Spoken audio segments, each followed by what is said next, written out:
Lyons Rising is the co-owner and chief empathy officer of Data Gives Back Incorporated, a B Corp certified company he runs alongside his wife, Carly Lyons Rising. Dedicated to merging business acumen with social responsibility, Joe's life and work are deeply influenced by his personal experiences with loss, having lost both of his biological parents to suicide during childhood. As a volunteer executive grief ambassador with Seasons Center for Grieving Children since 2020, Joe is committed to supporting others through grief. Their company donates 25% of its revenue to Season Center, reflecting his dedication to providing hope and healing to those dealing with grief. Joe's journey is a testament to resilience and transformative power of empathy and community support. Joe's also been a DJ for over 25 years, and music has been a huge part of his healing. He's also released a book called Pain Remixed about his trauma and how music became a saving grace for him.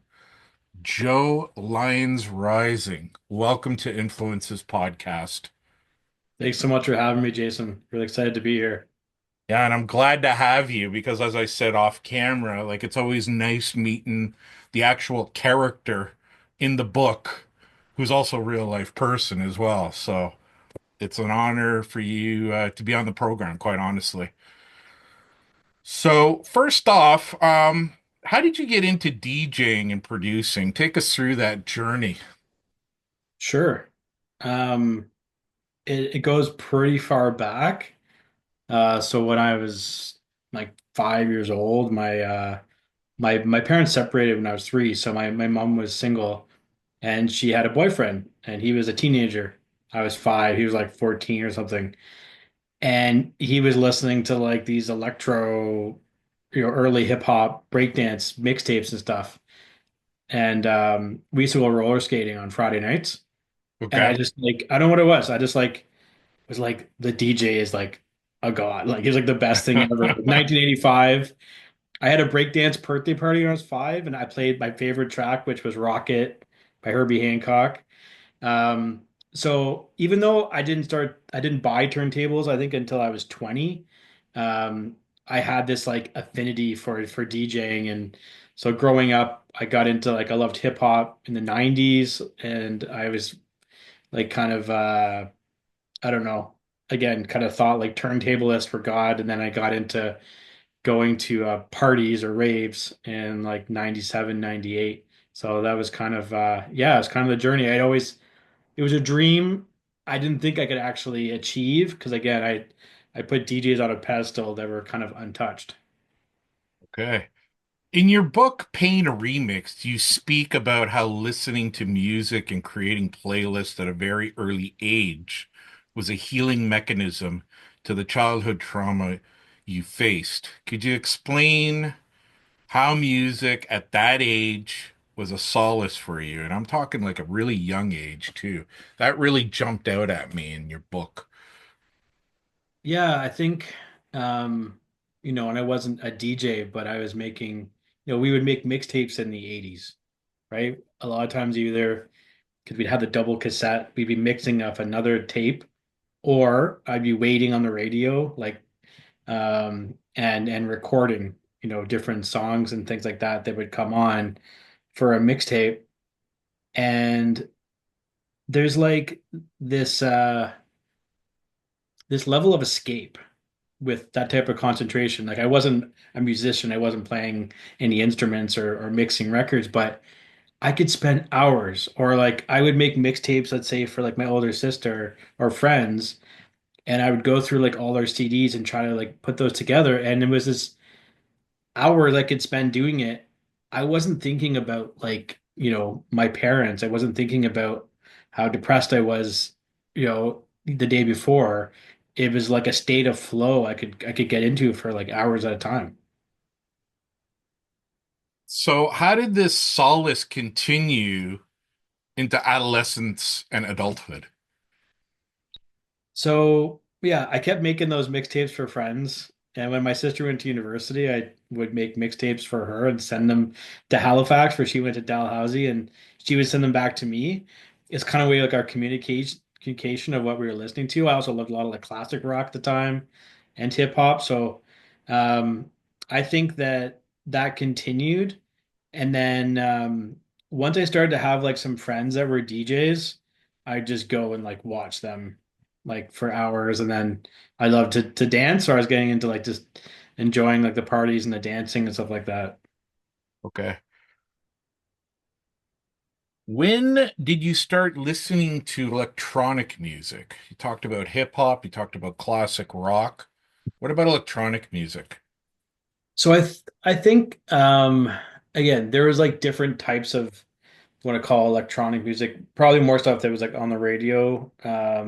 Let's say like Mars, like Pump Up the Jam was one that or even like It Takes Two, like raw bass DJ Easy Rock, like a hip house track, but that's more like commercial. Right, Um, Underground, I would say like I started listening to like Jungle in like 97. And I had friends that were going to like raves in like 94, 95, and they were coming back to high school and telling me about them. They were very different than the raves I would end up going to. But that's kind of when I started to like I just loved jungle with the like dance hall sound system elements, and then of course like the hip hop 90s hip hop remixes and influences in it too. yeah, no, and did that love of jungle music, did that propel you to be a DJ after that, or was there something else involved with the DJing part? Um I would say no, because I mean jungle was what I was listening to when I went to my first few like parties, and I loved it. But then I got introduced to like breaks, house, techno. That's what I loved about those rooms. Even there's like, happy hardcore in certain places. Like depending on your vibe that at that time, you could go to these different rooms, or if you're at festivals, different tents. Right, Um, and I think that, I had a crew from Barry, like the Destiny, sort of Destiny, the Dose crew from Barry. So right. Dose would have their own tent, and those were like where all my friends were, friends I was just starting to meet at this time. So, I started to get into like that, like funky house breaks, and then eventually, when I started to DJ, I was playing mostly breaks and a bit of like funky house. Okay. So I want to switch gears now from DJing to comedians because there's a section in your book that talks about humor and laughing as being very therapeutic for you. And my other love is comedy as well. And I was impressed with the list of comedians that you watch to make you laugh back in childhood, right? The people you had on there from childhood was interesting. It kind of reminds me of my younger daughter. She is more into the adult stuff because her sister's older. So, who introduced you to comedians like George Carlin and Catherine O'Hara? Um, George Carlin, I just found it. We had all these beta. If you remember beta at all, Oh is yeah. really Oh dating yeah. myself. Like, right? It's like that proprietary system that Sony had, and then VHS just came and took it over afterwards. But we had all these beta recordings that my parents had, and I that the George Carlin one was something I just found, and it was like live at Carnegie Hall, and I just absolutely loved it. I think that I grew up a little bit faster. My sister is 4 years older than me, and she would have her friends, so I would be exposed to like things like Saturday Night Live when I was younger. So I was already listening to stuff that I definitely shouldn't have been listening to. But man, like George Carlin is brilliant, just brilliant. And in terms of just um like the way he uses language was funny and but also really smart. So there's that one. Saturday Night Live was one that I would just hear a lot about from like my sister and her friends and even my friends at like 12 years old, 11 years old.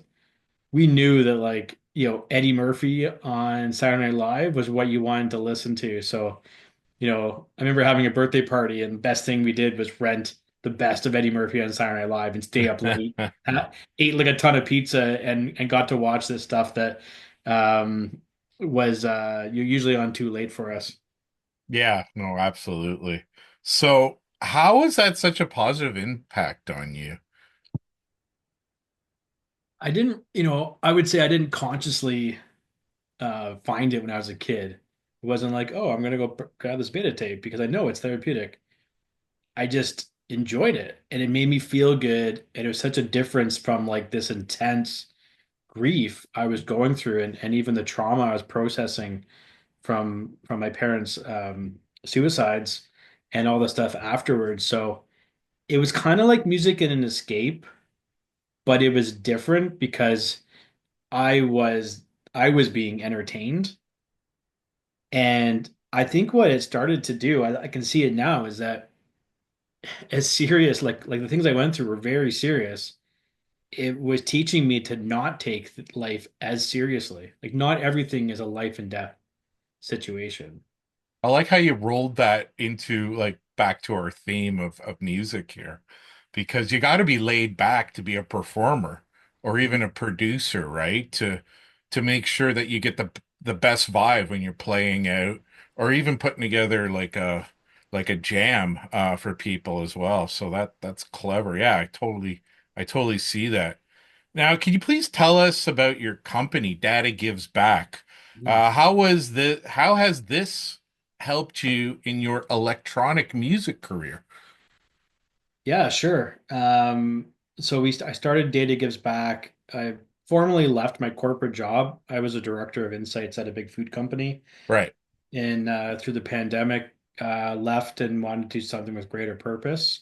Hence this name, Data Gives Back, and being a social enterprise. Now, at first look, it feels like kind of the totally opposite of electronic music or like at a different path, right? Because it's dealing with data analysis. I work with like some of the biggest food, beverage manufacturers in the world, some of the largest retailers, and I'm helping analyze data and I'm training them on things.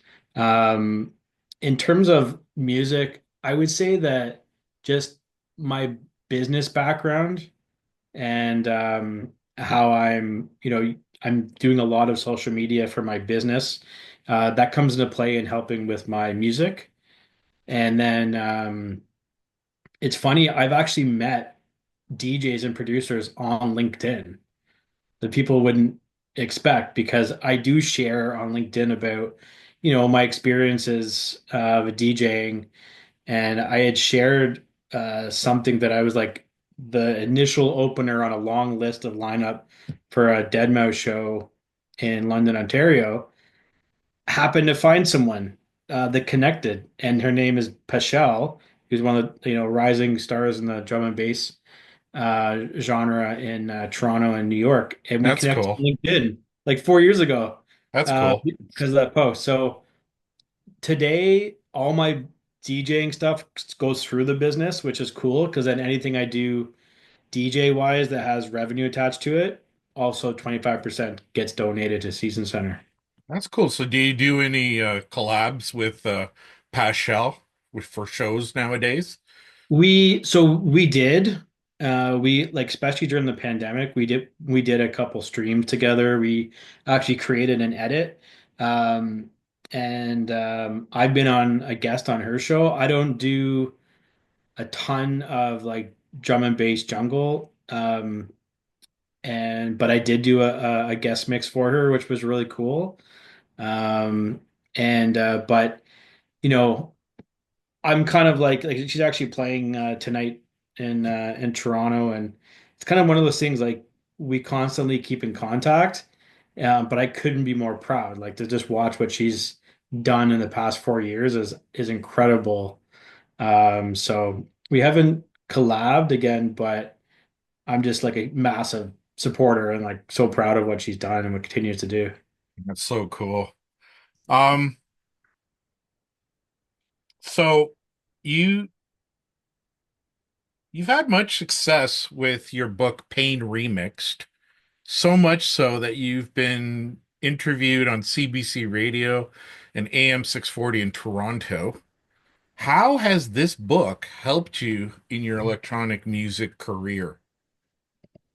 Um, hmm.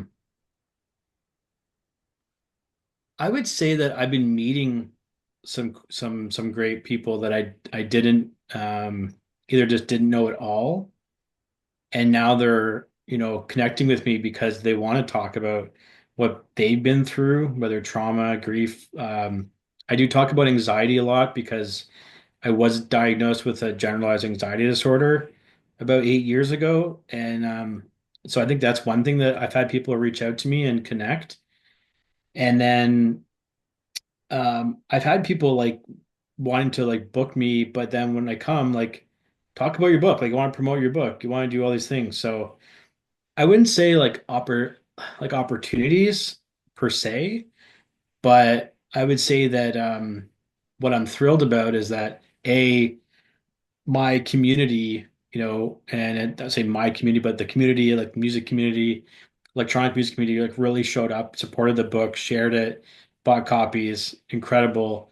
And I think it's helping to open those dialogue about mental health, which, it touches everyone, but I think that it's something in our electronic music industry we don't talk about enough. It can be really isolating. Like usually you're a DJ, like you're on your own, or you're at home working on music, or if you're at home working on a mix. And I've gone through it at times. It can be very isolating if you're not collaborating at the time, or you're doing solo stuff, or you're burning out. So I'm happy about that. I'm happy that it's a unique take on mental health. It does include my love of electronic music through there with different artists and venues and stuff. So yeah, I hope that more electronic music artists and fans find it of value and want to pick it up and read it. Yeah, for sure. So I wanted to congratulate you on your new vinyl, also called Pain Remixed. The tracks on the album called Pain Remixed and Basement, your first ever vinyl release, so that's awesome. Thank you. Could you, yeah, you're welcome. Could you please tell us how that came to be?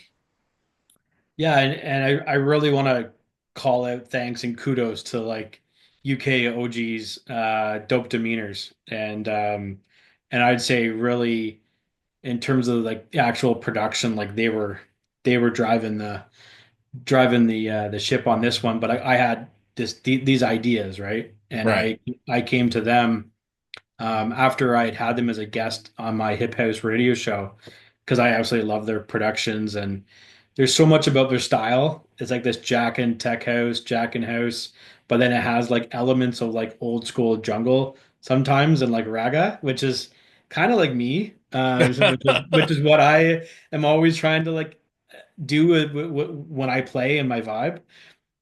So honestly, like again, I'm just uh, uh, a DJ in the GTA, reaching out to these guys in the UK. And I just said, I have some ideas.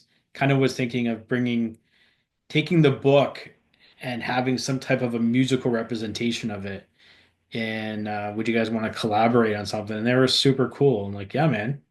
And and it turns out like they do a lot of different philanthropy, um, like giving back, philanthropic endeavors and giving back, and they loved what my mission with the book. So it's funny, like I think if people think about what you would do as a musical representation of mental health, it would be probably some type of like ambient relaxation. But I love banging house music. I love, I love bass music, things like that. So there's like a bit of like a beautiful, I would say in like the build up and the breakdown, there's kind of like these beautiful pads. Yeah.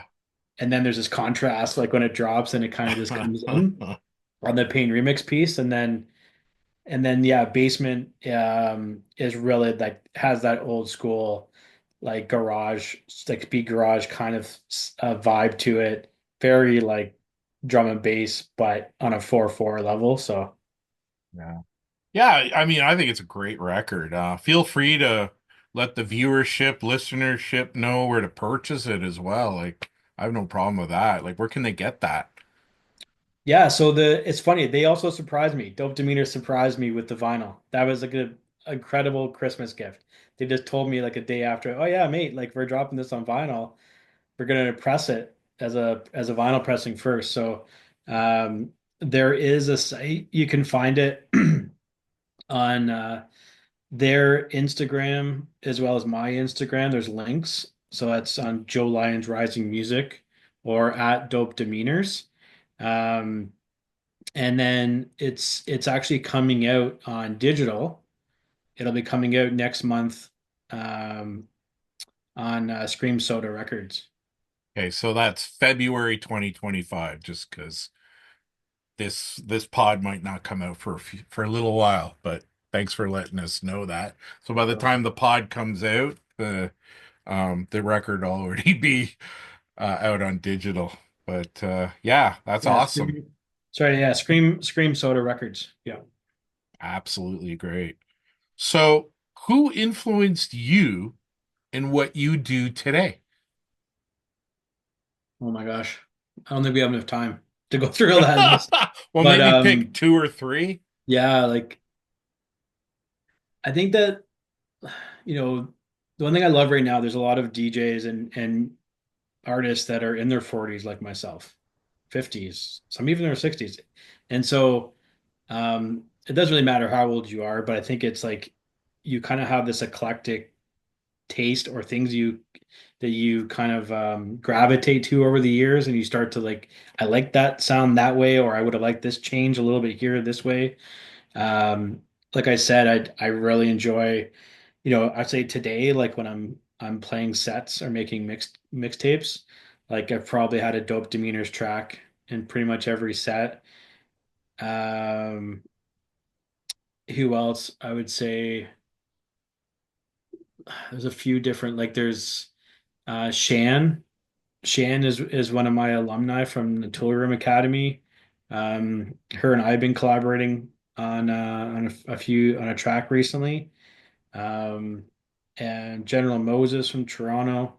You have like the old school like heavyweights in Toronto, like Nathan Barato, Carlo Leo, um, Chris Larson. I've really liked as well. So there's so many that I've grown up with. I think I've been really fortunate. I think for those that have gone through like the 90s, rave scene, hip hop scene, we got to experience a lot of great music in the city. And there's folks that are still rocking it today. Uh, and I'd say that not beyond influence, they inspire me. Like they inspire me because, I feel at times a little bit older with my back at 45 when I'm out at a party.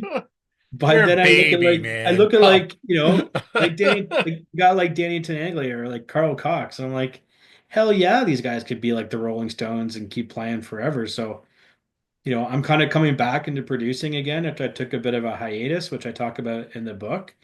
And there's nothing wrong with that. And I don't feel weird that, I'm 45 and I'm still loving DJing and I'm still loving to make like house music. Awesome. So my last question is, how do you feel that you are an influence on electronic music? Oh my gosh. That sounds kind of like a check your ego type question. See, I that's a don't, thing. Like a lot of people think influencer, but yeah, really, it's a lot of how those guys you just mentioned influenced and inspired you. So it's right. in your own way, right? Yeah. I mean, I'm not going to go and say, yeah, I'm like inspiring or influencing people. I think that one thing is, I may be influencing people to have fun with it, not get so stressed out. We have this, I think, and I especially have this when I was younger, in like my 20s, like, oh yeah, okay, one day I want to be a headliner, just like, I don't know, like DJ Dan was a huge hero of mine. Like I want to be like DJ Dan level. And then when it's not happening, you're like, oh, like I'm a failure. This is brutal, whatever. No, man, like you can do it at any time. It'll be ups and downs. Like I did a remix for Atlantic Records, got signed, got paid, did not get released. Thought that was going to be my big break. It wasn't. And that's okay, right? It's just like up and down thing to it. But just do it because you love it, right? Do it because you love it. Don't focus on the money and piece like that. So I hope that comes through. Like do it for this more like altruistic So can you I tell you what comes through on my end? How you're an please. influence? Yeah, I would love to hear that. So from somebody who had so much trauma involved in life, and a lot of people would just give up, but you took these opportunities and you kept persevering through all this, right? And not only that, you found this kind of music not only as an inspiration, but as a healing mechanism to persevere and live on. And that's how I think you're an influence on this community. And the fact that, I mean, I might sound like big-headed here, but the fact that I asked you on this show is because I feel that you're an influence to people who suffer from mental health and even maybe electronic musicians who maybe not don't feel as comfortable going out in public and doing so. So I laud that Oh man, thank for you. you. That's Yeah. incredibly kind. Um, I mean, when I wrote this book, I first wrote it for myself because it was just therapy to get it on the page. Right. But the second one was if I can help one person, right? Obviously, I'm a two-time suicide loss survivor. I could help one person to maybe think twice that there's so many other options than that. And then from there, help their proactive mental health journey. I would love that. Like that's kind of like my other than being a husband and a father, that's why I'm on this rock for as long as I'm going to be here. So thank you very much. Go Lyons Rising. Thanks so much for being on the program. Folks, you can pick up his book, Pain Remix, at all the major outlets. Also, check out his vinyl, also called Pain Remixed. And it's also coming out February 2025 electronically. Check him out. Joe Lyons Rising. Again, thanks for being on Influences Podcast. Thank you very much. You have been watching and listening to Influences Podcast. Influences Podcast is written, produced, and hosted by yours truly, Jason Harrischuk. Also produced by Angela Churchill, aka Purple Sapphire. My social media consultant is Christina Laukinen, also known as My Girl Tuesday. Check out Influences Podcast on Instagram at influences_podcast. That's influences_podcast. Thanks for watching and listening.